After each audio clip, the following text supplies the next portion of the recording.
अस्सलाम वालेकुम, मैं हूं डॉक्टर हसनैन जावेद और आप देख रहे हैं मेरे डिजिटल चैनल। अभी तोशा खाना और घड़ी का तूफान थमा ही नहीं था कि मीडिया और सोशल मीडिया पर एक थप्पड़ की गूंज सुनाई देने लगी। ये थप्पड़ किसने मारा, किसको मारा, या फिर ये थप्पड़ किसको पड़ा, पड़ा भी है कि नहीं, ना तो इसकी कोई सबूत है और ना ही कोई शवाहिद। मगर तूफान है कि थमने का नाम ही नहीं ले रहा। पहले एक टीवी चैनल पर इमरान खान की घड़ी की मुबैना खरीदार का एक एक्सक्लूसिव इंटरव्यू चलाकर कौम को एक ट्रक की बत्ती के पीछे लगाया गया और साबित करने की भरपूर कोशिश की गई कि फराह खान गोगी ने इमरान खान की घड़ी एक उमर फारूक जहूर नामी शख्स को दुबई में घड़ी कैश लेकर बेची। इस पर पूरे मीडिया और सोशल मीडिया पर तज्जियों और तबसरों का तूफान उठ गया और इसी टीवी चैनल के नाम नेहाद इन्वेस्टिगेटिव जर्नलिस्ट ने तो पाकिस्तान में वो दुकान भी ढूंढ निकाली जहां पर इमरान खान ने घड़ी बेचने का दावा किया था और इस दावे को झूठा साबित करने के लिए कोई कसर न छोड़ी गई। कॉलम छपे, आर्टिकल लिखे गए और नून लीग के एक वजीर ने तो घड़ी की कीमत 2 अरब 70 करोड़ तक पहुंचा दी। मगर फिर एक फैक्ट फोकस वेबसाइट ने, इन्वेस्टिगेटिव जर्नलिस्ट ने सरकारी दस्तावेज, शवाहिद और ओपन सोर्स डेटा का हवाला देकर साबित किया कि अप्रैल 2019 की वो तारीख जिसका हवाला उमर फारूक नामी शख्स दे रहा है, इस तारीख को तो फराह खान गोगी कभी दुबई गई ही नहीं। यही नहीं, इस इन्वेस्टिगेटिव जर्नलिस्ट ने एक ऐसे एंकर के प्रोग्राम में आकर जिसे एंटी इमरान और नून लीग का करीबी समझा जाता है, वहां पर बैठे नून लीग के तर्जुमान को भी इन्हीं हकाइक की बुनियाद पर गलत साबित कर दिया। अब सवाल ये उठता है कि जिन लोगों ने ये तूफान उठाया है, इनके खिलाफ भी कार्रवाई की जाएगी कि क्यों आवाम का वक्त बर्बाद किया गया। मगर लगता नहीं है मामला यहां रुकेगा, क्योंकि अब मुबैना घड़ी खरीदार उमर फारूक जहूर कह रहा है कि इसके पास सीसीटीवी फुटेज भी है, यानी ये मामला थमने वाला नहीं।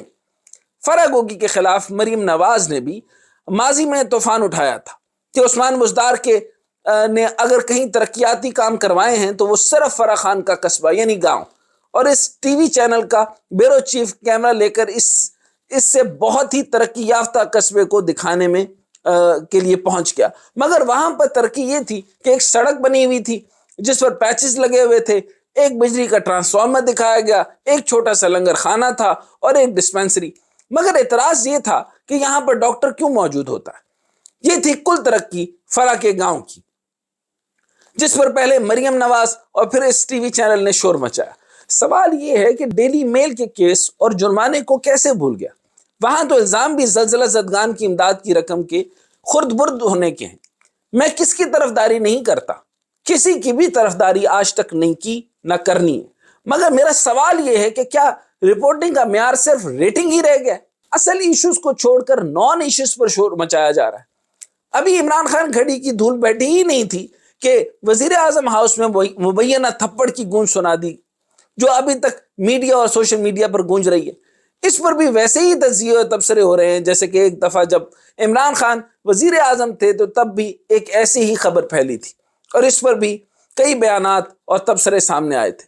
लेकिन सवाल यह है कि जिस वजीर आजम हाउस से वजीर आजम की ऑडियोज लीक हो जाती हैं, वहां पर मौजूद ऑडियो रिकॉर्ड इन थप्पड़ों की आवाज को रिकॉर्ड क्यों नहीं कर पाते? क्या ये थप्पड़ प्रूफ हैं, या आवाज नहीं आती, या प्रॉपरली थप्पड़ प्रूफ वजीर आजम हाउस है? हकीकत यह है कि असल मसाइल से तवज्जो हटाकर कौम को नॉन इश्यूज के ट्रक की बत्ती के पीछे लगा दिया गया है। मुल्क की मईशत तबाही के दहाने पर है और IMF हाथ नहीं पकड़ा रहा, महंगाई खत्म होने का नाम नहीं ले रही। क्यों मीडिया पर इसहाक डार और शौकत तरीन के दरमियान, या फिर इसहाक डार और PDM के अपने ही साबिक वजीर खजाना मिफ्ताह इस्माइल को बिठाकर डिबेट नहीं करवाई जाती कि मईशत किस हाल में है और इसका मुस्तकबिल क्या होगा?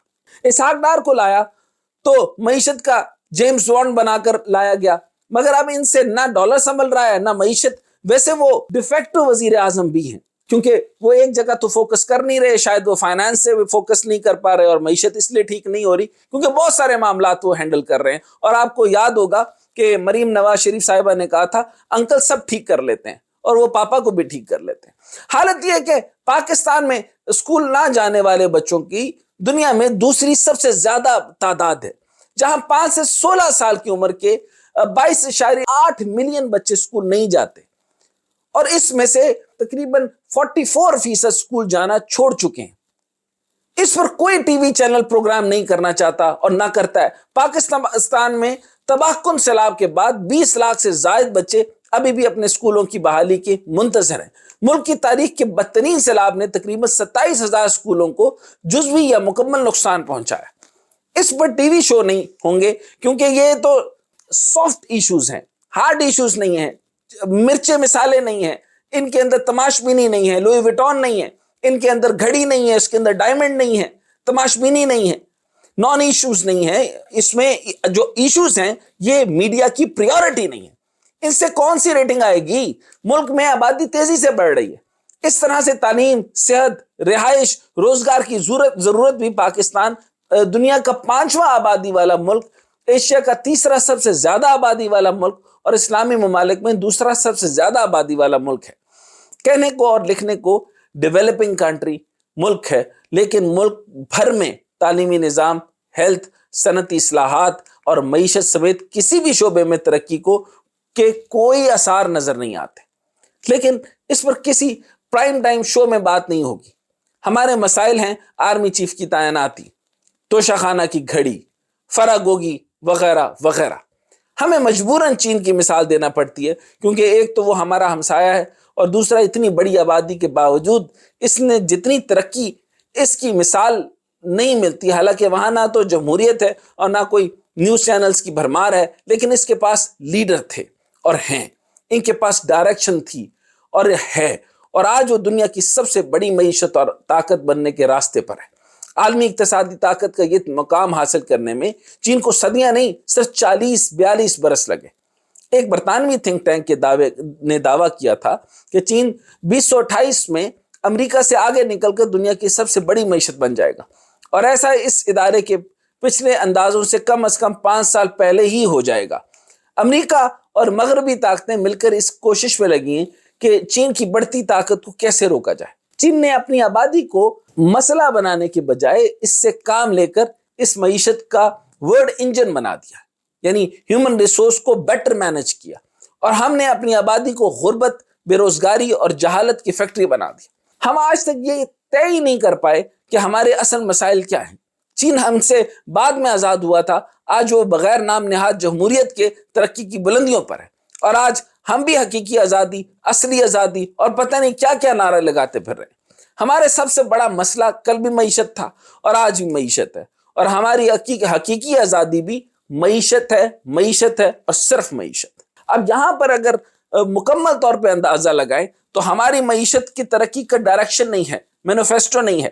آج کے 10 سال پہلے عمران خان صاحب جب بات کرتے تھے تو وہ منشور کی بات کرتے تھے، اور شاید وہ اس نظام کو ابھی نہیں جانتے تھے کہ جو کتنا زیادہ مسخ شدہ ہے، اور اس مسخ شدہ نظام کے لیے لیوائن ماڈل کو طریقہ کار ہے۔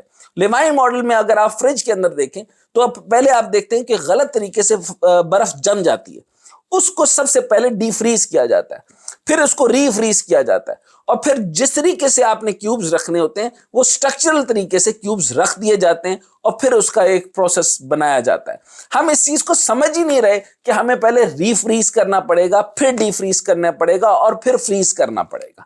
ہم جب اس مسئلے کو سمجھ جائیں گے، اور خان صاحب بھی انشاءاللہ سمجھ جائیں گے، تو تب سمجھ میں آئے گی کہ ہمارا ڈائریکشن ایک مستقل مزاج معیشت سے ہی حل ہوگی۔